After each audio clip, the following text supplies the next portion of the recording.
Welcome everyone to another week of the Focus TV. We got Octavia Wyatt here, Cardell Dudley Jr., Raymond Lyons.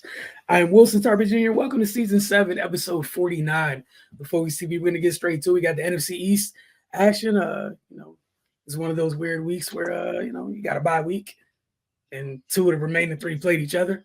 Octavia, what happened in y'all's wonderful, wonderful division this week? Yeah, still it's still going crazy out here in the NFC East as it is everywhere in the NFL, actually. But yeah, like you said, the Dallas Cowboys were on a bye this week, so hopefully everything's okay in Jerry Land. I guess we'll see what happens this week coming up for them. They're of course going to play against the San Francisco 49ers. Of course, both teams are going through injury issues right now, so that's definitely going to be a very interesting game to watch next week. But then also we'll start with, I guess, it's so weird to say it, but I have to say it every week now, and I don't really like it. But I guess we have to start with the division leading Washington Commanders. It's like, why do I have to keep saying this? This is ridiculous at this point, but it is what it is. I don't think anybody, I'm going to be honest with you guys, I'm not going to spend that much time on this because it's pointless at this point. But the Washington Commanders defeated the Carolina Panthers 40-7. Jaden Daniels was 2 for 2, 6 yards, 3 carries for 50 yards, and we'll get to that, of course. Marcus Mariota was 18 of 23, 205 yards, 2 touchdowns, was sacked once, had 11 carries for 34 yards. Brian Robinson Jr. had 12 carries, 71 yards, and 1 touchdown. Terry McLaurin, 6 receptions for 98 yards. I miss you, Zach Ertz. 4 receptions for 40 yards and 1 touchdown.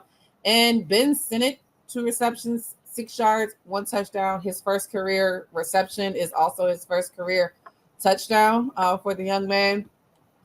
I mean, I feel like probably the biggest thing that happened during this game has nothing to really do with the game itself. The Washington Commanders wiped the floor with the Panthers, like pretty much every team this year has been doing for them. They definitely have a long way to go.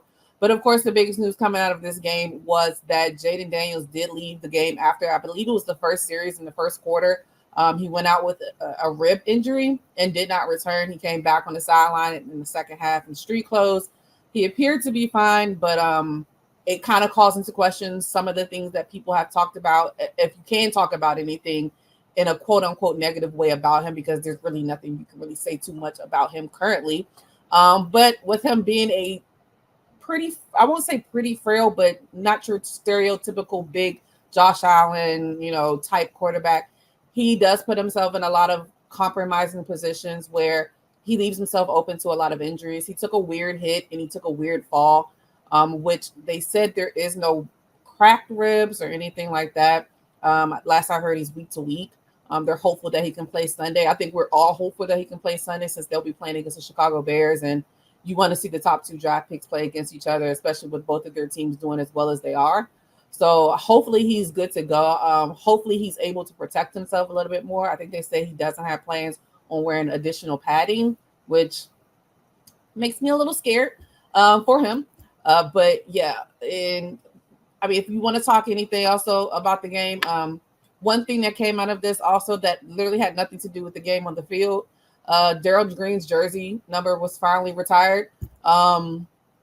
It took forever. I mean, I think we know in a sense of why it took so long. We know what the ownership was before it is what it is now. And he seemed to stay away from the franchise during that time. But it was like as soon as Snyder was out, he was back in the fold. And it's nice to see that the ownership, of course, not having the longevity and the loyalty to him, because they're, of course, just now coming in, immediately giving him his flowers, immediately doing the right thing. So the one thing that I said I did not want to happen, but the Washington Commanders are turning into a pretty good franchise. So that was a class act for them. That's definitely something that's been well deserved for a very, very long time. Some quick notables from the game, at least. The Commanders are 3-0 at home, which I'm sure for you Commanders fans, that's amazing because it's been a long time since they've been 3-0 at home. The last time they were 3-0 at home was in 2005. I was in high school, guys. That was a long time ago. Washington outgained Carolina 421 yards to 180 yards. It's the first time Washington has scored 40 points at home since a 2016 win over the Green Bay Packers in a Sunday night game. Washington also led this game by 27 points at halftime. Hence the reason Jaden Daniels did not need to come back in the game, even if he could go. It made no sense. They let Marcus Mariota, who was able to just kind of plug and play exactly where they needed him to. He had a very decent game for his standards, especially being a backup and this being his first year in that offense and being in Washington.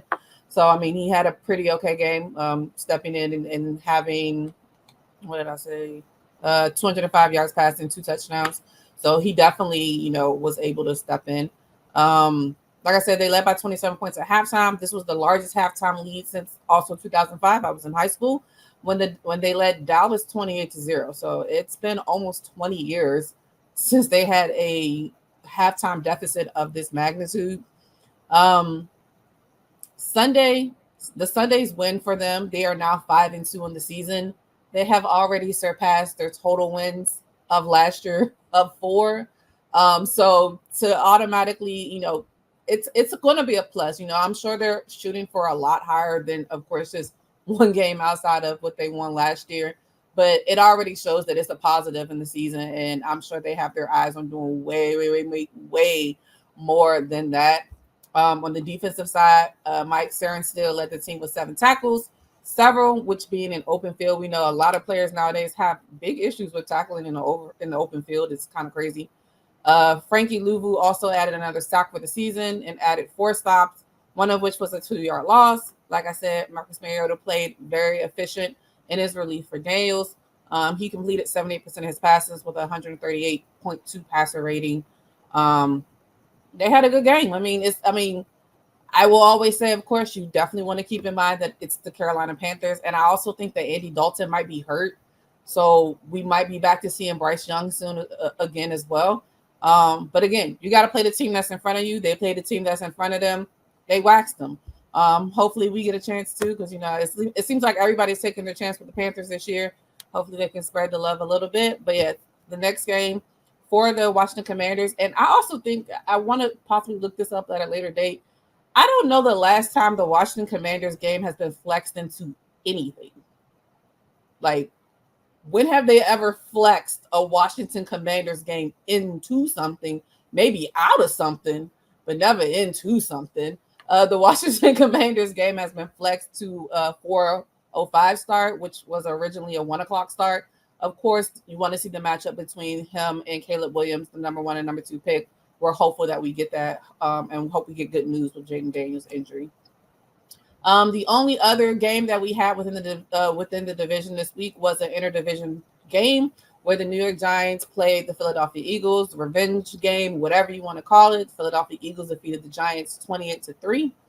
On the Giants side, Daniel Jones was 14 of 21, 99 yards, 0 touchdowns, no interceptions, but he was sacked 7 times. He had 5 carries for 20 yards, and he was pulled early from the game. Tyron Tracy Jr. had 6 carries for 23 yards, 3 receptions for 9 yards, and Malik Neighbors had 4 receptions for 41 yards. On the Philadelphia Eagles side, Jalen Hurts was 10 of 14, 114 yards, 1 touchdown, 4 sacks. He had 7 carries for 22 yards and 2 rushing touchdowns. Saquon Barkley, 17 carries, 176 yards, 1 touchdown, 2 receptions for 11 yards. And A.J. Brown, 5 receptions for 89 yards and 1 touchdown. It was a massacre. It was, if you're Saquon Barkley, you did exactly what you wanted to do coming back into a game. I know he won't publicly admit that because you could tell the type of player he is. He's not going to come out and say that. Of course, he's going to say it feels good to get this game over and done with in Meadowlands. The joke, of course, was that coming into the stadium, he saw multiple people burning his jerseys. Like, he never said he did not want to be a New York Giants. I don't know why they're so upset with him, but I get it. It's a rivalry. It's New York people. Half of my family is from New York. They're a little loony, so I get it. But he went in there and did what he was supposed to do. I mean, he had 176 rushing yards. He outgained the entire New York Giants team. I think they had 119 yards as a team. And he did that on his own. He was 13 yards away from his career high. And of course, there's a video floating around of him and Nick Sirianni discussing and him saying it's good, let the young boys eat, which is just a testament to the type of player and the type of person that he is. And I'm sure he probably wanted a break as well. Like, let's be real, he probably wanted a break as well, knowing that he's going to have to put on a similar show next week and probably for the remaining of the season as well. So, yeah, but I mean, the game started off very interesting. Let's be real. The New York Giants defense has been pretty good this year, even with them not having Kayvon Thibodeau, who's on IR. Sexy Dexy, Brian Burns, they weren't playing. Like I said, they had 4 sacks as well, especially with the Philadelphia Eagles not having 2 of their starters in this game. Jordan Mailata was put on injured reserve, so he'll be out for the next 3 games now, but this one would have been the 4th. And he was replaced by Fred Johnson. Fred Johnson. And then Mekhi Becton went out with a concussion, and he was replaced by Tyler Steen. So they definitely had a kind of a makeshift offensive line, but a lot of those players have gotten a lot of reps in practice and in preseason and those things. So it kind of flowed well outside of the beginning of the game. For whatever reason, the Philadelphia Eagles still cannot get off on a good start. They are still and I don't think we will ever hear the end of it until it actually ends, but they are still the only team in the NFL who has not scored a point in the first quarter. I don't know why. I don't know if they don't wake up until the second quarter. Obviously, it seems that way. Jalen Hurts had another clean game, no interceptions, no fumbles. He threw another beautiful pass to A.J. Brown. A.J. Brown is still doing A.J. Brown crazy things, especially, against the New York Giants secondary. Their secondary has actually been pretty good this year. They haven't allowed a 100-yard receiver this entire year. And honestly, even in this game, they still did not. AJ had 89. I think the next closest was Devontae with 64. So they didn't let anybody, but of course they could not stop the run game. And it was just really all she wrote after that. I feel bad for Daniel Jones. He was sacked 7 times. And I personally think that's why they took him out. I know Daboll said that he put in Drew Lock to get a spark. I don't know what spark they thought they were going to get with Drew Lock in this situation. I just figured, he's out there getting hammered. We're probably going to want to try to play him next week. So let's just go ahead and move on and take him out because it's not working, especially with the injury history that he's had over the last couple of years. And I think he also has an injury clause in his contract. So, I mean, kind of got to be a little bit smart when it comes down to it. But, yeah, it was just a bad showing. There was also talks of lack of effort for the New York Giants. There was a quote that Deonte Banks, one of the secondary players, stated that there was a run that Jalen Hurts had and that he felt like he could have hit him, but he was like, nah, he good. I'm going to let it go. And to just come out and say that is kind of wild. I think he said it to a reporter, and a reporter reported it, of course. And this was after there's already been some rumblings between him and his coaches in regards to his effort as well. So that's not a good look for them as a whole. It just didn't look like a great day for them. But the Philadelphia Eagles defense, that's the way they're supposed to play. Now, I get it. It's the New York Giants. I will 100% concede that. But that's the way that they're supposed to play. Jalen Carter had 4 tackles, 2 sacks, 2 tackles for losses, and 2 quarterback hits. Nakobe Dean, he did miss some open tackles, but he did also have a career day. He had 11 tackles, 2 sacks, 2 tackles for loss, and 2 quarterback hits as well. Quinyon Mitchell, first round pick. He's definitely our future when it comes to that in the secondary. He had the illustrious job, as well as Darius Slay had a little bit of responsibility on Malik Neighbors as well. Held Malik Neighbors to 4 catches for 41 yards, no touchdowns on 8 targets, and Malik Neighbors has been killing. Now, granted, yes, he's coming off of a concussion. He did not play the last 2 weeks, but that's a great sign. The 8 sacks were the most they've had since week 17 of 2022, and it's just the way that they have to play. So, again, it was a great win all around on both sides. I even think on the secondary on the special teams, Cooper DeJean, who is still returning punts for Britton Covey, who's still out. He's revving it up every single game. He's getting a little bit more and a little bit more. So it was a great game. It was probably their best game of the year. Granted, it's against the Giants.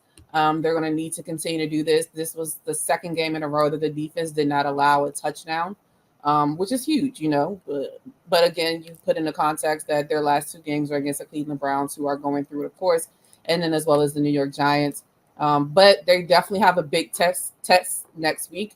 They'll play the Bengals, which is obviously, you know, the Bengals are what 2-4 now or 2-5, something like that. But the Bengals can score. I mean, it's Joe Burrow, it's Jamar Chase, it's T. Higgins. Chase Brown is also doing well, which is also going to be kind of cool to see the twins play against each other. Cindy Brown did return back from his knee injury, and then of course Chase Brown, the running back for the Cincinnati Bengals, twin brothers. So it's definitely going to be an interesting game, especially since it's in Cincinnati. So, and we know that Cincinnati, if they're always going to feel like they're a championship caliber team, so they know that they got to get it together sooner rather than later. So they're definitely going to be looking at this. And then your New York Giants, they actually going to play Monday night against the Steelers. So, I mean, they have some time to, you know, recoup their thoughts and kind of get it together. But, you know, those primetime games are always, it's not the funnest. So good luck to them in that sense. And yeah, and then like I said, the Dallas Cowboys play the 49ers next week. So we'll have a full slate of everybody playing somebody, and we'll see how it all turns out.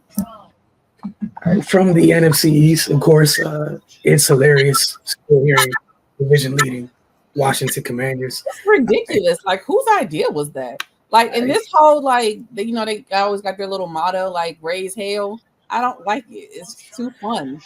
Hey man, the respective teams y'all root for have an opportunity to do something about this. I don't like it. Magic Johnson, baby. I mean, let's talk about Magic Johnson. He's the real winner of the weekend. He's the real winner of the weekend. He got the Washington Commanders 5-2 and doing what they're doing. His Dodgers going to the World Series. He chilling. It's about winning, baby. That's all he's about. We're only, what's it called? If the Commanders make the playoffs, we get Magic Johnson tweets in the NFL playoffs. It's crazy. You can't say the Commanders make the playoffs. That's all right, on to the WNBA finals. You know, last time we talked, things were a little different. We told you guys we knew no matter what happened, the series was going to be over by the next time we would speak to you. And it is. It went for all 5 games. However, the Liberty beat the Lynx 67-62 in OT to win the first title in franchise history, which is huge. Liberty, one of the original teams in the W. And again, anytime somebody wins a professional sports title in that city, you know, they usually have a good time. But Ray, we'll start with you. Your thoughts on the Liberty getting it done. Somewhat controversial depending on who you talk to, because people are just very special these days and gotta love it. But your thoughts? First things first, man. That was one of the greatest finals in WNBA history. They was going at it, man. Two heavyweights just standing in the middle of the ring, slugging it out, and that's what it was for 5 games. And yeah, man, the Liberty just came out on top. Like you pointed out, the history that they made, the first championship in franchise history, one of the original franchises. So those fans have been waiting for damn near 30 years. And they had a lot of their greats in attendance. Teresa Weatherspoon, Sue Wicks, Swink Cash was there. So, I mean, I can only imagine what the atmosphere in that building was like. And it was some tense moments, man, because they almost didn't get it done. And shout out to Minnesota as well. They gave them everything they could handle. You know, we talked a lot about the advantages that the Liberty had with their size and everything, how they were apparently wearing the Lynx down. But, you know, the Lynx fought tooth and nail to the end and were seconds away from winning the championship. I mean, as far as the controversy, I mean, yeah, it was a terrible call at the end, but Minnesota shouldn't have been in that position. They had the chances. You know, the game is ultimately decided on the court. If we're going to do that, then we got to go back and examine every call of every championship ever, and nobody has the time to do that. Yeah, the refs missed one, but we had overtime. The refs weren't the cause of the Lynx bad shot selection and turnovers down the stretch of regulation. I mean, I felt like Kayla McBride took a rush shot. It was a lot of things that went into the loss besides the call. That was a terrible time to have a missed call. Two things can be true at once, but to boil down in a series of that magnitude to everybody just talking about calls at the end, man, like get a life, man. Grow up, go touch grass. We just saw 5 great games of great basketball, and that's all you want to talk about, man. Talk about what Stewie did in that series. Talk about what Jonquil Jones did in that series. Talk about Nafisa Collier in that series, man. It's a lot to talk about besides some bad whistles at the end. Minnesota had their chances, like I said, man. Game 3, they win that game. We're not even at a game 5. So, I mean, it's a lot you can point to. Understandably, Minnesota is gut wrenched and devastated. To fight and battle that hard and have your season end that way. I'm sure that's going to be eating away at them until they get a chance to redeem themselves. But yeah, man, I thoroughly enjoyed that series, man. I don't see how you couldn't if you're a basketball fan. And yeah, Liberty got it done. This was their mission when this team was first brought together. And shout out to Jonquil Jones for getting her just due and getting that Finals MVP. I feel like she's definitely the one that sacrificed the most coming here. On the team she's been on before, she was the number one option. She's a former MVP of the league. She had to come into a situation where she just wasn't playing that same role anymore. But she came in, she did what she had to do. She created hell for Minnesota from a matchup standpoint, and yeah, they definitely don't win without her contribution. So I'm glad she was able to get recognized on that stage, and you could just see the surprise and shock in her face when it was announced. But it's just a great moment for her, man. She has a hell of a story to get to this point. I'm sure Cardell will elaborate when he speaks, having covered her closely at GW and seeing the damage she's done from there up until now. But yeah, man, it's just great to see her get her flowers. But yeah, man, no, Liberty complete the mission, and ain't too much else to say. Yeah, so we'll head into the off season and see how things go moving forward. Cardell. Yeah, definitely. Congrats to the Liberty. They were the best team from start to finish, literally in the entire league. Everybody was kind of riding a wave of the Aces being the defender chance, but I could tell they weren't there. They just how they started the season, and people don't understand. For them to just get that far, Asia had to be Superwoman. If she was regular Asia from last year, they don't even get that far. Like, they weren't that good. You see what I'm saying? And you could just see it with the Liberty. When they were locked in, it was bad for teams. And the thing you started to see as the season emerged, you always want to look at Stewie and Jonquil. But Sabrina was different. She was different. And then Phoebich emerged. And, people don't pay attention because they was just focused on what was going on in Indiana, just, stupid narratives instead of watching the games and understanding. And when you see Liberty play live, you realize, man, they big as hell. They're tall, but their skill is not just a bunch of stiffs out there. They big, and it's just hard for the ladies to turn the corner. You know what I'm saying? And that always works to their advantage. And then you got to guard them on the other hand, and that's tough. Like they're huge. You know what I'm saying? And people just dismiss size, and it's just their lineup goes from 6 feet to 6'6". That's tough to deal with. You know what I mean? And you saw it wear down the Liberty. I mean, the Lynx as the series went on. I damn sure don't want to hear about no damn call, man. Like they missed one call, fine, but I'm pretty sure if we go through the tape, they missed the call in favor of the Lynx.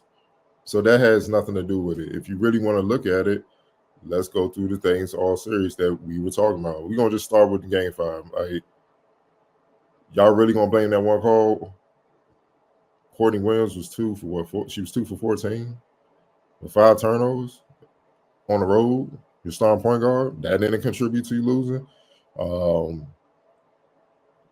Elena Smith, 2 for 6. You only got 6 bench points. 16 turnovers. That didn't contribute to you losing. It was just that one call. Okay, but then you go to the Liberty, and also you could look at the Liberty. Sabrina, 1-19, nightmare game 5. Y'all couldn't overcome that. Stewie, 4 for 15. You couldn't overcome that. Y'all couldn't overcome that. To win, I don't want to hear nothing about no one. I just don't want to hear that. That's just excuses. And Cheryl Reeves should know better. I get it. It's been a grind building that franchise back up to championship contenderships since Maya and all those ladies left. You used to winning. You used to always being there at the end. I get it. It's been a long road. But don't do that. Don't do that, man. You know what I mean? Because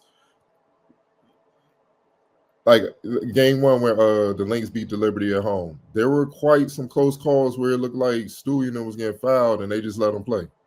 And maybe if they got that call their way, we don't even get to a game 5 because maybe they hit the free throws and win. We could do all this hindsight analysis all we want, but at the end of the day, you still have overtime to try to prevail and win. Now let's go to overtime. What happened in overtime? Minnesota, 0 for 6, 0 for 2, 5 turnovers. Ball game. 0 for 2 from deep. Ball game. The only points they scored was from the free throw line. Caleb McBride hit 2 free throws. That was it. But New York Liberty side, they were 2 for 6. They didn't shoot well, but they managed to get some points. 1 was a 3. Hit 2 free throws. 3 turnovers. Ball game. The narrowest of margins. They were the more mentally tough team. And their size wore down one of your players. Fine. And that's with INS school matching her. So both of your star point guards offensively didn't show up. But the difference is the Liberty found other ways to impact the game and impact winning. Like Courtney Williams, she didn't score. 4 rebounds, 3 assists. That's not going to get it done. Sabrina, 8 assists. Stewie, 4 for 15. Guess what she did? Rebound. 15 rebounds. 4 assists. They found other ways to impact the game to make sure they win. And then John Quill, they had no answer for John Quill. That's what we were saying all series. Like, one of them was going to kill him. It was either going to be Stewie or John Quill because they don't have another bid that can match that. And that's what's tough, man. So, even Phoebich, 4 for 11, but she still managed to get 13.7 rebounds. Those rebounds hurt. They out-rebounded them 44 to 33. Their size. We've been saying it all series. Their size wore them down. And that's the key thing. They get extra possessions because you can't get the ball. Y'all too small. So it didn't come down to that, man. They didn't get robbed or anything like that. You had your opportunities. You didn't capitalize. Give them respect just as if y'all would have won, they would have gave y'all respect, man. I get it. It stings. It stings. Like, losing sucks. Especially on that stage, do or die and all that. It sucks. And you're that close. But at the end of the day, the better team prevailed. Just give them respect. Octavia. Yeah, I mean, I think y'all covered it all. It was definitely one of the best finals that I've watched, in the WNBA in a while. And they went down to the wire. But everything, like you said, you can't base it off of one play at the end of the game. They had ample opportunities to put the game away. And like you said, overcoming the fact that Sabrina Ionescu was 1 of 19. Brianna Stewart played, 4 of 15, like you said. I mean, Niara Stabile stepped up, and did a lot of things. They didn't have anybody on their bench that stepped up that did do anything to help them out when Courtney Williams was struggling. Fees did everything that she could. Kayla McBride did what she could. But like you said, Courtney Williams with 4 points, Carlson with 3 points, Elena Smith with 6 points. And I mean, 6 points on your bench. Like, I don't understand how you think you can overcome that when you should be, when you're playing against, the number 1 team, like you said, all year. And their 2 of their top 3 players aren't playing well. Those were your opportunities. And like you said, yeah, I mean, it was a missed call. It was what it was. But you had a whole overtime to buckle down and get it together. And they just weren't able to do so. But I think I don't like to say it's a learning lesson or anything, but I think the same thing that happened to, the Liberty last year, who had that chip on their shoulder all year because they lost. Now Minnesota's going to go into next year probably feeling the same way. And then you're going to have the aces that are probably going to try to retool and try to, get back in the fold. So at this point, I hate that it's being reduced to the fact of, like you said, just that one bad call. Yeah, there was a bad call. We always have to remember these referees are human. Now I get it because they felt like they went back and they reviewed it and they still didn't get what they wanted, but it is what it is. It's the way the ball bounces in the game. Definitely shout out to Jonquel for getting her just due as well. It's probably one of, I'm probably out of all of them that, won this game, I'm probably the happiest for her. We know how close she's been to doing this, in her speech, afterwards, saying it wasn't denied, it was just delayed, for her to win the MVP. And like you said, the shocked look on her face was everything you needed to know, that she just was out there balling. Like, she wasn't really pressed, wasn't expecting anything. She just went out there and did what she needed to do. But it's nice to see that she finally got some recognition, and she was able to get her first win. And I mean, the New York Liberty franchise as a whole, being the one of the original teams throughout the 28-year history, and they're getting their first championship. That's a big deal for them as well. But yeah, it was a great series. Now it's time to go back to the drawing board and see what both teams can put together for next year, and that's what I'm mostly looking forward to. Yeah, definitely. Beyond happy for Jonquel. Obviously, remember Cardell hit me early, telling me about Jonquel. Then I remember the most bizarre thing, which I'll never forget, is it was one of the years where we ended up going up to the draft. The year she got drafted. Was that the Stewie draft too? Yeah, she was in the okay. Stewie. So right, so and when UConn fans was talking to ish. Yeah, UConn fans being mad disrespectful. Yep, mad disrespectful. Yeah. And then the media being even more disrespectful, because after the UConn woman that got picked, the media was like they're done for the most part with the following players in that draft. Like they went 1 through 3 and that was it. So us, silly us, just being thorough and trying to do our jobs or whatever. People got drafted in the first round. You kind of go to the media section and try to talk to them, listen, see what happens to say. You had a Bahamian, I think, like newspaper, a media site, a media outlet that was there, us, maybe a couple other people, and that was that. Like, fast forward a few years, that's a 2021 WNBA season MVP, 2024 now Finals MVP. Like the noise that people made when, some people joined teams, like people should have been outraged when she went over there. Like legitimately outraged. And like you said, they've been on a mission. Happy that they got it done. Very happy for her. I'm sure Stewie's ecstatic too, getting that done technically at home, being from where she's from, which is huge.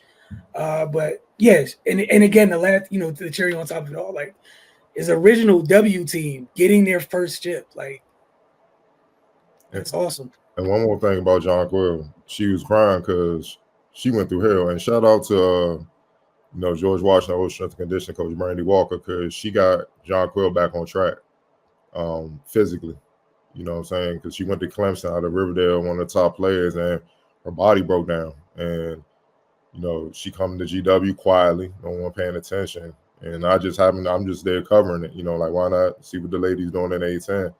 And dog, it was bad. Like, she was literally a quadruple double threat. Like, no bull. Like, every game, it was bad. And I'm like, why isn't more people, like, do they understand what we're seeing and stuff? And she stayed healthy. And she elevated GW as a program to where they was top 25 every year, going in the tournament, winning games. And I'm like, I know I'm not tripping. I know what I'm seeing. This is different. You know what I'm saying? Like 6'6", and she was crossing them up, spinning on them, hitting step back, all the stuff you like doing that as a center in college, and it was just cold. But the main thing is she was healthy, and that was Brandy figuring out a plan with limited resources, because GW, has a reputation for not putting a lot of money in the athletics like they should. They do it to the academics and medical thing, which is fine. I'm not gonna get into all that, but she did it with limited resources and kept her healthy, and that plan, along with her staying healthy and her play, helped her become a top pick, one of the top picks in the draft. And like Wilson said, I was like, she different. I think Maryland came to play like, yo, Wilson, you gotta come and see her. Like, this different. Like, I don't think we gonna, like, what she did in college is up there with like what Ewing and Dave Robinson. It was AI, Steve. It was that special. It's just that she was a female, and most people wasn't paying attention. And literally every game might be like me and 3 other reporters, and 2 of them was from GW, student reporters. And I'm just like, yo, y'all understand what y'all watching, man? Like, this is crazy. So very few people got to see her during the GW years, and I was one of them. So I knew what was coming. It's just a matter of her fitting. And then it came with Connecticut when the Mystics beat them in the finals. She got an MVP and stuff like that. And yeah, you're right. She toned down her game to fit in with Stewie and Ionescu, because Ionescu was already there. Stewie's coming home, so she didn't want to rock the boat. She just being the center. So the fact that she can change her game but still be impactful to kind of like match what she was doing in Connecticut, but just different, speaks to her greatness, man. So yeah, I'm pretty sure she was shocked, because she's just like, let's be real, politically. All right, there's no way I'm gonna get it. Sabrina's their draft pick. Stewie, she's at home. So I'm just happy we won the championship. And then they called, she's like, what? So, but to see her come from that, where honestly a lot of people was like, she'll never be the same again, and then rebound and just keep elevating, which now on her resume, she's a champion and MVP and multiple time All-Star and all that. Come on, man. Like, she's a first ballot Hall of Famer, and she retired right now. And you got to give her respect, because that's tough. That's tough, man. When your body break down, you got to kind of go to the drawing board, figure out how to get it back up to par so you can play like how you're capable of playing and really maximize your talent. That's a hard road, ask anybody, when you got to constantly rehab and all that. But when she got back on track, she hasn't looked back, and it's been with a vengeance, man. And very few people in the game can do what she do. Just like that mold was we talked about years ago. He was like, you need one of them unicorns to compete. Like, they got 2. Exactly. They brought 2 of them. You needed a Candace. You needed one of them, man. You gotta have one of them. You have no shot. And they got 2 of them, and that's why they're the champions. Deladon, she was one. Like, look at the last few Asia. Like, look at the last few championships. You need one of them unicorns. And if you ain't got one, good luck. Fee's trying, but she's undersized, so she ain't one of them unicorns. She's just very good. I'm talking about them like they about 6'4", 6'5", 6'6", center size, but guard skills, athleticism, that's tough to deal with, because in every night they have something where they have an advantage over you. And there's very few of them in the league in the history of the game, and she's one of them, man. So kudos to her, man. She definitely deserved it. And my last little 2 cents on that, just that 2016 draft where people kind of fumbled a little bit. So Hercules and Copper went back to back. Once all 2 people getting it kind of without the fanfare they kind of deserved, and what they've accumulated along the way is crazy. I think Courtney Williams went out. Those 3 went back to back to back. You have to watch basketball to understand what they are. And most people don't. Silly prerequisites. On to the Wizards, Ray. What we got? Oh man, the friendly neighborhood Washington Wizards. Yeah, man, NBA basketball is back. The Wizards, they kicked things off on Thursday, and they got a tough one out the gate, defending champs at home. Yeah, and the Celtics look like they on one. They up 20 at the half on the Knicks right now, so that's going to be fun. But yeah, man, the Wizards, we still in the process of a rebuild. Just trying to figure things out and improve. It's not going to take much to improve because they won 15 games last year, but they got some pieces in place. Think they did well in the draft. The 3 young guys, Alex Sarr, Bub Carrington, and Keontae George, that had pretty solid preseasons. Look like they're getting a little more adjusted every game, so that's a positive sign. And they also signed Corey Kispert to an extension, well-deserved extension. We talk about him often and the improvements he's continued to make. So, it's good to see that hard work get rewarded, and excited to see his role expand. But yeah, man, the Wizards, they're just in a state of show and prove, basically. Brian Keefe, he's officially the head coach now, so he's going into his first year fully in control and at the helm. So yeah, man, if they could just if they could just continue to play how they ended last season, I think the effort that we have been asking for the entire year finally started to show up. They were more competitive. Um, didn't translate to many wins, but at the very least, you want to see them act like they have a pulse and that they give a damn. And that's kind of what we saw. For us, everything starts and ends on the defensive end. If they're not going to be competent on that end, you might as well pack it up. That's been the message since training camp. So hoping to see that come to fruition in the season. But yeah, man, it's going to be interesting to see how this plays out. Always cautious optimism. If they maximize their potential, man, they should be in the mix for a playing spot. Like it is no reason not to at least be in that position come season's end, because last year was just flat out embarrassing. You cannot repeat that effort. You can't. Kyle Kuzma and Jordan Poole, they got to be leaders, and they got to come to play, man. So well, Thursday night we'll see.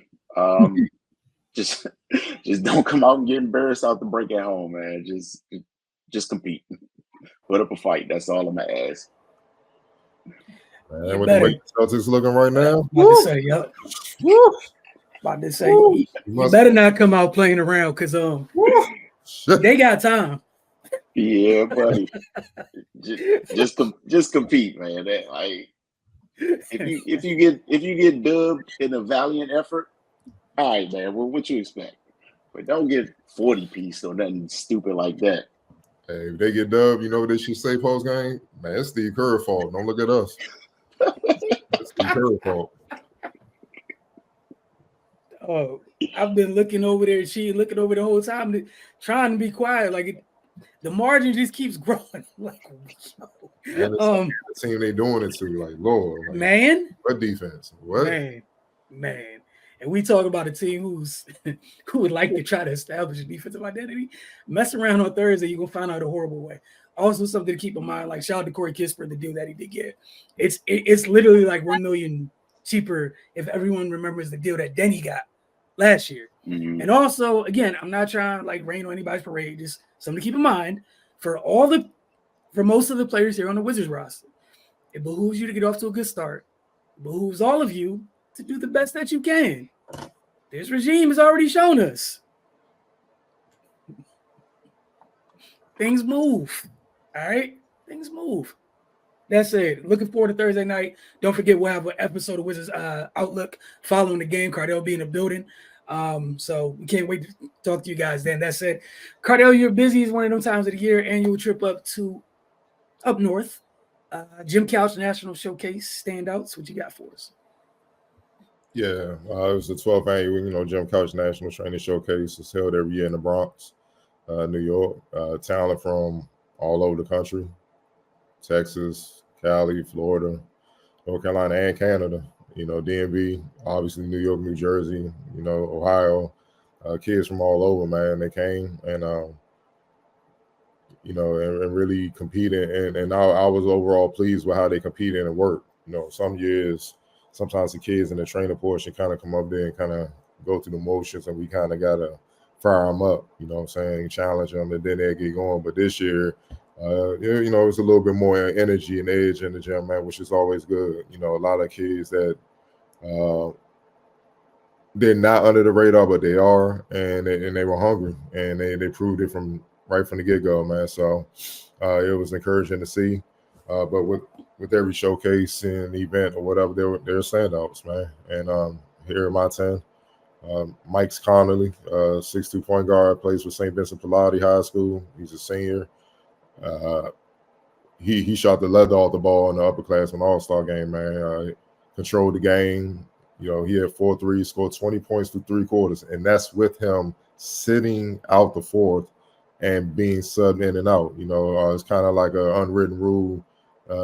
you split the quarters up, play if 1-5 for 4 minutes, the other 5 another 4 minutes through the first 3 quarters, and then the best players you play to win in the fourth.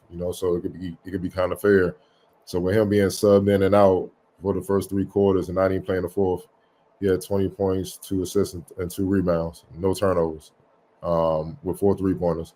He really went to work, man, and I'm happy for him. He earned co-MVP honors. Happy for him. He earned it because they were down big. His team, the white team, they were down big after the first quarter. They were down like 23-10, 23-9, something like that. And he had 5 of their points in the first quarter. Then he started going crazy in the second, third quarter. And then at the end of 3, they were only down 3, 53-50. And then by that time, the rest of the team had got going.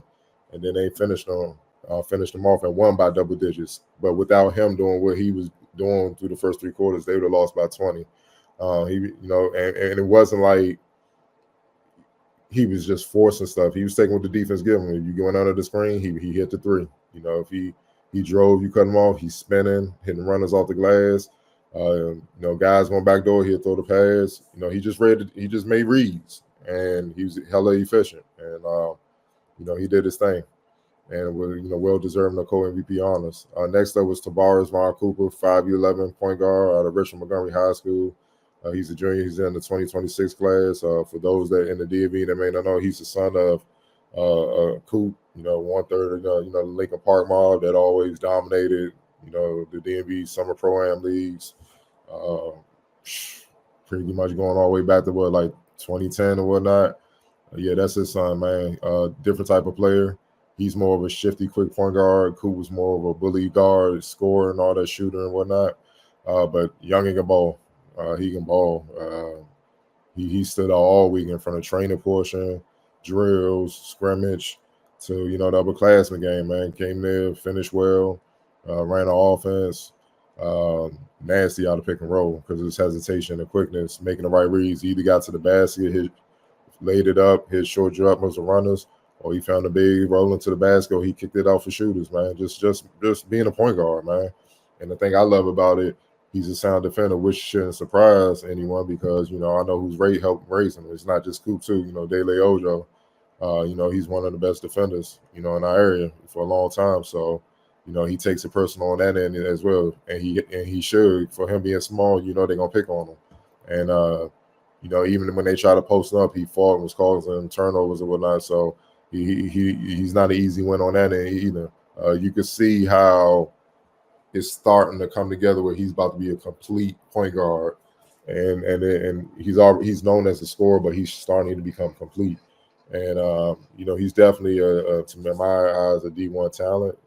I know his size and stuff would dictate what level, but if he reaches about 6'2", 6'3", it's gonna get ugly. And he's going to be a high major point guard for sure. Next up is Uriah Algarve-Deal, 6'6" small forward out of New Hope Academy, another junior in the 2026 class. He's a very intriguing prospect, man. It's my first time seeing him. He got a lot of buzz. He's one of the, he's Indian background. His family moved here from the DMV. Started out as a soccer player early in his high school career and then made a switch to basketball. And he's starting to come on strong. Crazy wingspan, athletic, but he's skilled. He can shoot the ball, point forward skill set, loves to defend. Like he'll defend anything on the court. It doesn't matter centers, point guards. He gets after it on that. And you can just see a fresh energy with him, like picking up the sport and just learning. And he's improving so rapidly. You could just see by the time he finished high school, he's going to be a coveted prospect by a lot of D1 programs. Because his versatility and skill set and his athleticism, man. He won MVP of the first DMV versus New York showcase when they beat James Monroe.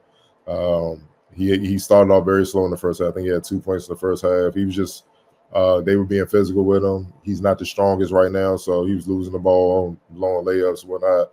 And then he came out in the second half just totally dominated. Scored 10 of his 12 points in the second half. Had about 5 assists, 5 rebounds in the second half alone, helped prepare New Hope to the win. So, man, super talented kid. I'm gonna keep my eye on him. If he can fill out the rest of his game and just keep building on his IQ and definitely get stronger, He's gonna be one of the most coveted kids in that class in our area for sure. Next up is Denise Gaquinar, 6'4" point guard, plays at the Perkins School in Pennsylvania, 2025 kid, but he played AAU down here with Mid-Atlantic. That's where I saw him, got to know the Mid-Atlantic coaches. So I saw him all throughout the summer. The boy had New York calling him baby Luka Doncic. So that tells you how well he did. He's 6'4", but he's the ultimate chess player. Strong, solid build. But he's always 2-3 steps ahead, man. It's sick, and and you could tell a lot of the youngins that playing with him, they not there yet, and it's what you see when they talk about international players compared to our players here in the U.S. We're playing checkers, they're playing chess, so he's seeing things 2-3 steps ahead, like the ball be on the way, and they balling like, oh my, and then they finally recover, and then trying to pump fake a score, but obviously the defense are caught up. He's a super savvy, special talent. Get his shots, point forward. He could be a point guard, post up, mid post, make plays and score out of those areas. Improving 3-point shot. Obviously can finish inside, and he's dangerous without the ball too. Like that's what I mean, man. His IQ is ridiculous, man. Like you gotta be careful with him off the ball, man. And obviously in high school, a lot of kids not even used to even dealing with somebody that knows exactly how to cut and the right angles to cut to make them a threat. And he does it every time. He's from Turkey, and he's one of Turkey's best, top prospects. So he plays on their 18 and under team. You know what I'm saying? And in the FIBA games, so they trying to groom him, and the grooming is working. Think he's a low mid-major D1 kid. The program get him. They're gonna be set for a few years, man. Because all he needs is the experience, and he's gonna figure out the rest, man. Because he's getting a lot. You could tell he's worked with a lot of established pros because he has a pro mindset and a pro outlook on how to play the game already in high school. And the thing is, he's not the most athletic. He's not gonna wow you with that. But the boy is skilled and just know how to play, and he's super tough, man. And that's what makes him special. Next up was Muhammad Jate, 6'3" point guard, James Monroe High School, 2025. New York point guard, if that makes sense. Just New York point guard. I think the boy gave New Hope 22 and then hit a jumper. Like they couldn't keep him in front of him, man. They sent doubles at him, and he's so nasty with just his 3 speed. I call it the 3 speed, where you go from slow to fast, the fastest, and you mixing up your speeds to keep defenders off balance. And it's just tough. Like right, you see them like right here. It's just tough to kind of figure out his rhythm because he's throwing you off with how he's just shifting. Going fast is slowing down, hitting you with then going mid speed. They couldn't even trap him. They tried to send traps at him, and he just found a way to get past that. And if he didn't, he found a big rolling like right there. So. It was nasty, but it was funny to watch, man, because I'm like, that's the New York City point guard we grew up watching and playing against all the time at AAU and the camps and stuff, because that's how they play. They don't need no jumper. They just find a way to get in the paint. They're tough, and they can finish. If he gets a jumper, it gets bad, and his game is eerily, he's not as strong, but it reminds me of Jamal Tinsley, because that's exactly what Jamal Tinsley, that's how he got down. Just, he's not the most athletic. In college and the pros, he could shoot, but in the high school, he wasn't the best of shooters. But how he keep you off balance with his handle and mixing up his speeds and get anywhere he went on the court to be a threat to either score or make plays, that's what this kid is, man. So he's definitely one to keep an eye on, especially being in the senior year. Next up is Marquise Lloyd, 6'5" point guard at Epic South, New York, 2026. He has a Julius Hodge type build and a Julius Hodge type game. He's not quite as tall. Julius Hodge is about 6'7", and he don't have that grit that Julius Hodge had. But being a point forward and all that, being versatile, that's him. Being able to hit the mid range, the 3, finish in transition, runners, all that, running team. He has that in him. And to be a junior, you can only imagine what he's going to be as he gets to his senior year, man. Look, Epic South is the defending New York public school champs. and New Hope clamped down on everybody else but him. He was the one that they couldn't do nothing with, and he's just a junior. You see what I'm saying? So, and New Hope has a bunch of seniors, so he's an impressive talent. I'm eager to watch him and see him grow as well, man. I think they said his peak was about 6'7", 6'8", his pops is or whatnot. So if he continue to grow and get that high, it's gonna be bad because you're not gonna be able to do nothing with him, especially with his ball handling skill set, the way he can score from all three levels and make plays. Next one up is Hosier. I keep getting his name. Hosier Mania. He's from Congo. 6'9", freshman. Octavia Lutheran. And for people that don't know, Octavia Lutheran is also the Jelly Fam team on Overtime Elite on that circuit. All right. So, if you watch Overtime Elite, you watch Jelly Fam, they have over the years have had a bunch of Africans in the paint that run the floor, dunk, block shots, get in your face, just mean and angry. And this is the young boy that's coming up, and he already got that in him. High motor kid, blocks shots, runs the floor, loves to be physical, bang, and dunks everything. He really does dunk. He's a bit raw, but you can see he's starting to figure it out with the skill set too. And I'm talking about not just in the paint, being on the block, spanning at the perimeter, being able to bring the ball up the floor, being able to step out on the perimeter and create for himself. And he has a pretty good short jumper already to complement what he does inside. But he's a beast, and I see why he's the number one ranked player in New York in the 2028, the freshman class. He's a beast, man. And he's already legit 6'9". So it's not far-fetched to say this kid can get to 7 feet. And if you get to 7 feet, you will be hearing a lot about him. And, it'll be talks about what type of NIL deal he's going to get, or if he even goes to college. You know what I'm saying? Because he's going to be that talented. Next up is Haki Muhammad II, 6'2" guard on New Hope Academy, 2025. Score, sniper, period. Score, sniper. I don't know. I'm going to throw out a name that I don't know a lot of people are familiar with. He's from Iowa, and he's actually, to me, the best shooter when I was in college, even with J.J. Redick and Adam Morris and all them guys there. Salim Stoudemire, if y'all remember him from Arizona, but this kid got a little bit of him. Man. Bucket. He's like that, like sniper. Like this boy, New Hope was down at the end of the court, and he went on like an 8-0 run by himself, just hitting threes. He don't need much daylight. It's quick release, and if he's online, if he can see the basket, it goes in. You know what I'm saying? And he's just nasty, bro. To be 6'2", he can handle the ball. He's just a natural scorer and a natural shooter, and like that's a rare thing. Most people are either a scorer or you're a shooter. It's rare you find a player that has both in their game, and that's what he has, man. And he can shoot it with range, man. You know what I'm saying? No hesitation on the conscience, and it gets bad. So he has a little bit of Salim Stoudemire in him, man. And he gets after defensively as well, man. So for him, I think the only thing is being able to run the team as a point guard with him being 6'2". Once he improves in that area, you know what I'm saying? He already has a few low major D1 offers or whatnot, but if he can prove that he can run a team or whatnot, I'm pretty sure more teams will come on strong because of the way he can shoot and score the ball. Second to last, next up is Elijah Thomas, 6'4" small forward, Uchenna Academy out of Canada, 2026. Super athletic kid, man. Like DeMar DeRozan in high school type athleticism, man. Like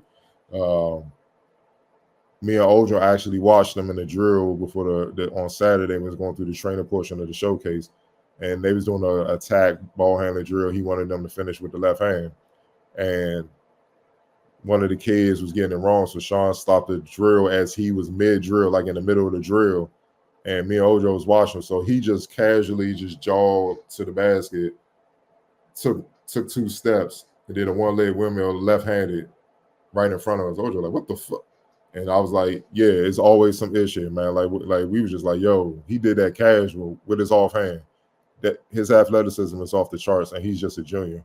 And he's only 6'4", but if you see him play, he looks like he's about 6'7", 6'8", because of his athleticism, his motor, and how hard he plays, man. Got to get better as a shooter, you know what I mean? But he can finish inside, scrappy defender. He gets after it on that end, rebound. Loves to come from the help side, use the athleticism, get in the pass lanes or block your shot or whatnot. Just keep working on his jump to complement the way he can slash the basket and finish. Once he do that, he'll be well. But he's a D1 prospect. He has multiple offers, including one I think from Arizona State. So he's well on his way. Everybody can see the potential in him. So for him, it's just staying the course. And last but not least is Mekhi White, point guard, St. Benedict's Prep, freshman 2028 class. As an A grader, he won the underclassmen MVP last year. Came back, doubled up on it, won it again this year, and he's the number one point guard in the freshman class in New York for good reason. His feel for the game and how he runs the team, blending scoring and running the team and making the guys around him better, controlling the game. It is way beyond his years. It's scary. He plays like a senior in high school, getting ready for college. The only thing that kind of gives away that he's young is by how he look and his body and all that. But he's already 6'1", so he already kind of got a good size and whatnot at that young. He's only going to continue to grow, man. But he just gets it. He's a kid that gets it. He's wise beyond his age, but he's also super skilled and competitive, and mentally tough. So he pretty much can do anything out there on the floor he wants, man. And it's going to be exciting to see how he gets better throughout high school. Man, I'm still stuck off the casual not one-handed, but the casual left-handed windmill. Oh yeah, there was some shit in there. There's always some shit in there, like in Jeff Cowers, you just not know. That's ridiculous. And the drill. Oh yeah, okay, this is how we doing. All right, boom. That's stupid. These kids need to relax. Did you want to take it or leave it? A rapid fire one question or? I like 2 rapid fire questions so we get out of here. Okay. Questions I'm sure y'all want to speak on and we'll like. We're gonna start on the NBA side. Sure y'all heard about Philadelphia 76ers center Joel Embiid made headlines prior to the start of the season when he declared that he wouldn't be playing in back-to-back games, not just this season, pretty much for the rest of his career. Those comments didn't sit well with Charles Barkley and Shaquille O'Neal, who weighed in on Embiid's scheduled absences during the season's first episode of Inside the NBA. Quote, I was so disappointed in Joel Embiid saying he wasn't going to play back-to-back games. You're one of the 3, 4, 5 best players in the world. You cannot say as a leader of that team, I'm not going to play certain games. That's not the way to start the season. As the best player on that team and the leader, I would never go into the season saying I'm not going to play back-to-back games. I thought that was a bad message, Charles Barkley said. Shaq agreed with the sentiment from Barkley. Quote, not only that, it doesn't make sense. The league isn't that physical for him to say that. He's a pick and popper. He's not a big guy. You don't get doubled. You don't get tripled. You don't get flagrant foul. There's no reason to say I'm not playing back-to-back. Embiid set to start the season on the shelf, unavailable for the Sixers season opener against the Milwaukee Bucks on Wednesday while nursing a left knee injury. He's set to miss the first week of the season due to the injury, meaning he'll also be sidelined for Friday's showdown against the Toronto Raptors. Octavia, I'll start with you. Thoughts on Embiid not playing back-to-backs anymore? Do you agree with Mr. Barkley and Mr. O'Neal's assessment? Of course I do. I mean,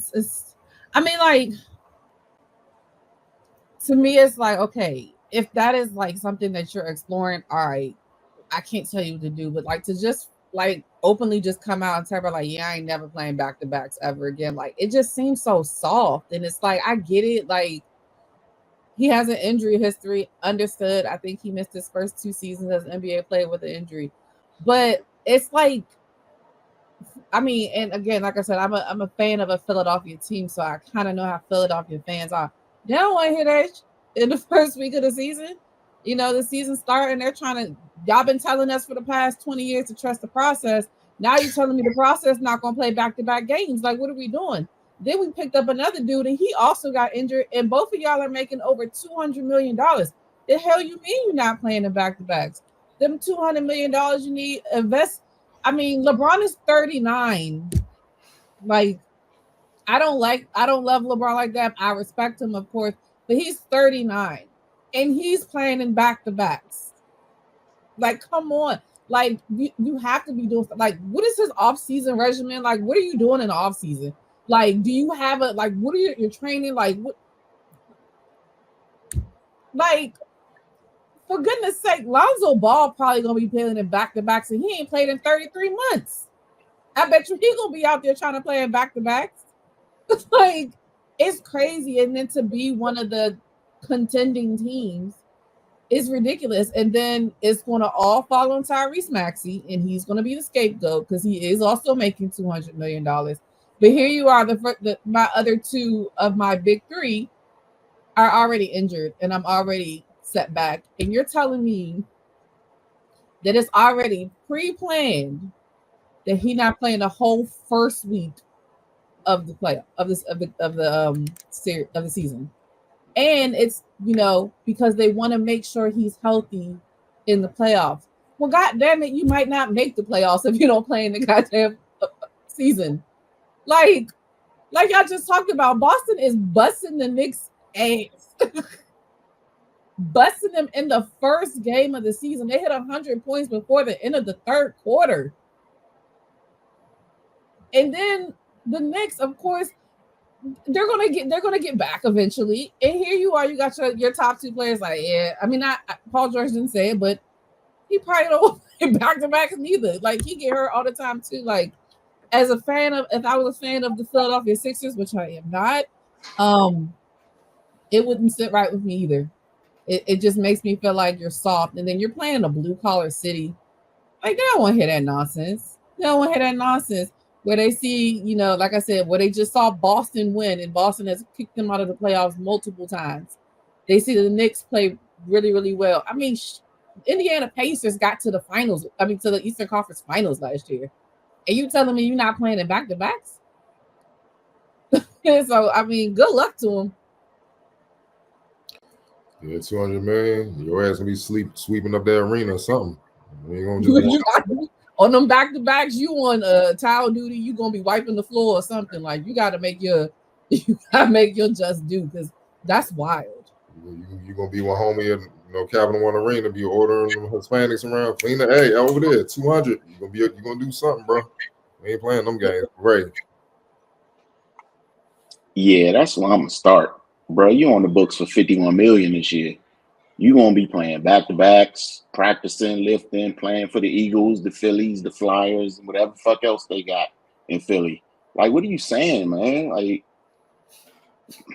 this is why he ain't never gonna maximize his potential, because of stupid stuff like this. Like, dog, you saying from the outset that you're not going to do what's required. The NBA season is 82 games. I can't go to work and tell my boss I'm only going to work half the time. Like, where else in life can you get to say this stuff? And not only that, get rewarded. They're doing less work, and the contracts are continuously going up. And that's why they continue to do less work. Bring back the 9 years, $9 million deals.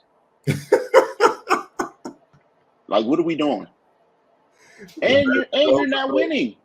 And you're not winning anything. Like, give me something. Give me something. You got to give me something, bro. Like, come on, dude. But hey, man, this is why. but you crying because you're not getting MVP awards. You comparing yourself to Hakeem Olajuwon and all these other greats. Like, cut all that shit out. You don't even want to play back-to-backs. Like, you don't. Let's start there. Play all the games, the bare minimum. Do that first before you start talking about this other stuff. Like, I say it all the time. I couldn't be an owner or a coach in this league because, bruh, who won them? Come get them immediately, because you not.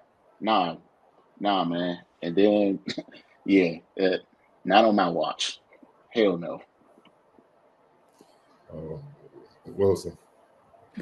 Hey, man, Shaq called that man a pick and popper. I'm not mature enough to get past that. Like, he essentially kicks you out the big man's club with that comment. Just like the way they used to just call like European bigs, like the way they used to just disrespect them like that is essentially how he just hit you.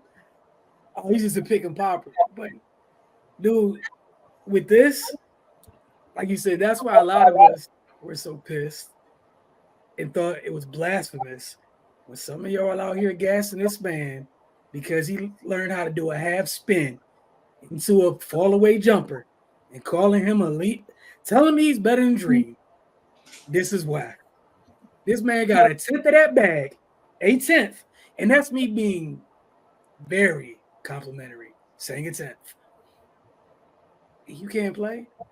all the advantage we have in technology, you have yet to try to come into a season in optimum shape, sir. This is very unserious. So for that reason, we have to meet you where you're at. You are no longer able to whine about what your favorite horse racing champion friend does on the other side. Don't mention that man's name anymore. Don't talk about your friend from Greece. Just leave all them people out your mouth. Worry about you and coming to work. Just you're not in that club anymore, man. Like that's absurd. And I agree with everything that Octavia and Ray said. I'm not gonna rehash that even. Agree with every point and the points that y'all thought about and didn't share. I agree with. Man, yeah, I can't do it. Last one we're gonna get up out of here. Going to the NFL side, Lamar Jackson was incredible on Monday Night Football. And it's looking like he's the front runner for his third MVP award. He might even be the best football player on the planet, him and Mahomes, right? Neck and neck. But obviously, it doesn't matter until he proves he can lead Baltimore Ravens to the Super Bowl. And, we all know the critiques of a lot of people. They feel like he shows up in the regular season, but he doesn't show up in the playoffs all the time. So recently, Nick Wright jumped out there and said Lamar Jackson is no different than prime James Harden and Joel Embiid. First ballot Hall of Famer, unreliable, and the biggest spots of the year. Quote, full quote, Lamar is not only the best player, he's the best quarterback in the league most years in October and November, Wright said. And then Mahomes takes it over for January and February. He is a brilliant all-time great, transcendent regular season player who every single year has his worst moment of the season in the playoff game. He is no different than prime James Harden or current Joel Embiid. The first ballot Hall of Famer, night to night in the regular season, arguably the best player in the league and wholly and entirely unreliable in the biggest spots of the year until proven otherwise. Mr. Wright is always has a lot to say, but Ray, we're gonna start with you. Do you agree with Mr. Wright regarding Lamar Jackson? No. Unreliable is a huge stretch, but that's what he's prone to do. But these criticisms won't go away until he gets over the hump. But the whole sentiment of his statement, I definitely don't agree. Has he had some missteps in the playoffs? Sure. Has he come up short? Sure. But to compare him to a dude we was just talking about who don't even want to do his job, like that's ridiculous. But I mean, that's what Nick Wright does. That's what he gets paid for. He's a artist, new age, hot take artist. I really don't put much stock into what he says. But it's an unfair comparison in my eyes. Wilson. I know he loves Patrick Mahomes dearly as a proud Kansas City Chiefs fan, and that's great. Just be respectful, man. Like that dude's over there carrying what they got over there in Baltimore. It's not like Lamar's over there with Ray and Ed and Terrell. All right, like I'm being real honest. Like, be perfectly freaking honest here, right? Also, as a fan of a team where you have less than at the position, other stuff matters. Lamar's at times hasn't had the full complement of things other people have had. That said, I do agree with Ray. Some of this noise from people like that won't go away until he gets the chip. But we talk about somebody who's literally, if nothing, if things stay on track, is that going to be MVP number 3? Shut up, Nick. Just leave.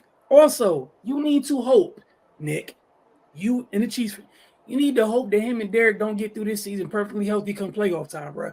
This ain't the year to be talking all that crazy nonsense, sir.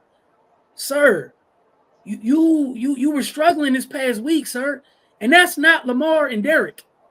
All right, that's not what that was. Please just relax, sir. And this other thing where, like, I get it because if you're a fan of the team where you're a fan of the team, you technically got like the baddest man alive or what have you, That's great. I get that energy, whatever. That said, it's kind of just, to me, it's just kind of really weird and irresponsible to disregard people who get close to your guy that don't have some of the things your guy has. That's scary to me. Lamar and Derrick Henry are scaring the living you know what out of me. They're still trying to get comfortable over there. That's scary. We saw how that stuff went last year. You don't think the first thing Baltimore's mind was like, what if they can't stop the running if we get a double-digit lead? What do you propose happens now if it goes down like that, Nick? The Ravens get up 10 on the Chiefs. What do you do? Y'all gonna stop Derrick Henry when it's cold outside? That's the answer. We'll just stop the juggernaut, just real easy, like. Or what if Lamar just, I don't, what's that? It's this newfangled thing, play action. What you finna do with it? What you gonna do? And the boy could always throw, and it's kind of weird, like Todd Monken forward thinking. Him and his cousin over here kicking behind in the offensive football. Todd's over here on the Ravens doing some nice things where people could see Lamar did throw the ball quite a bit at Louisville. I know people love narratives and he's a black quarterback, but it's easy. With schemes and stuff makes sense.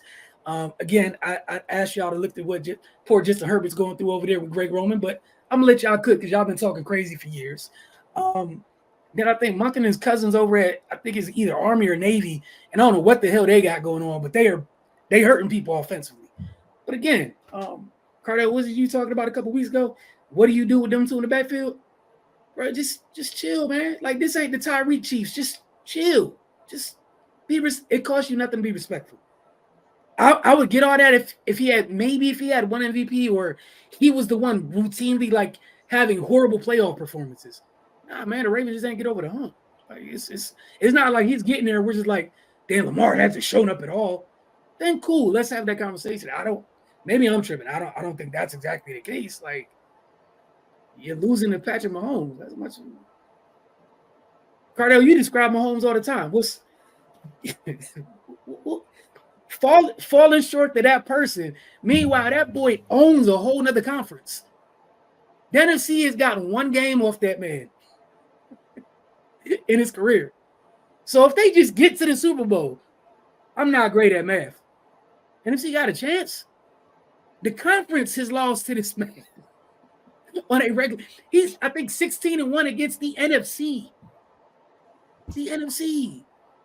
That means when the Ravens start every year and they put NFC teams on a schedule, they get to just, since Lamar been there, dub, and focus on the AFC side of the schedule. I gotta just be respectful, man. That's all I'm asking, be respectful. Because if this turns around, I don't want to hear anything. I don't want to hear what Patty didn't have. I don't want to hear I don't want to hear a word because this is crazy. Octavia. First of all, I hate Nick Wright. Let's just start there. Like, he annoys my soul. So, like, even the fact that I have to slightly, like, this much agree with him really bothers me. I agree that he, like you guys said, that Lamar would not hear the end of these conversations from these asinine people like Nick Wright until he does finally win one. But it's ridiculous, and it's, like you said, blatant disrespect to even compare him to Joel Embiid and James Harden. It's ridiculous. First of all, it's ridiculous because comparing the two in two different sports is just ridiculous in itself. Like, I'm sorry, Lamar Jackson can't go out there and play defense like Joel Embiid and James Harden. Well, James Harden don't even know what defense is, but like they are supposed to do, you know? So granted, yeah, maybe he's had some missteps in the playoffs. But I don't know the last time James Harden got anywhere deep in the playoffs in the last couple of years. Joel can't get out of the first round. I think he might have got to the second round twice. At least Lamar is gradually taking steps. You know, they got to the championship last year, and like you said, they ran into Patrick Mahomes. It's Pat Mahomes. And even with this year, like even the games that they lost to the Chiefs this year, but they probably should have won. They played better than the Chiefs in that game, but they lost. Yeah. Oh, understandable. But it's just asinine to compare him to those two, like in particular. And when you like, Wilson said, like, you don't want to hear nothing if this turns around. I want to hear it all. I want to hear all your excuses now. Now I want to hear everything you got to say when he finally does it, because now what are you going to say?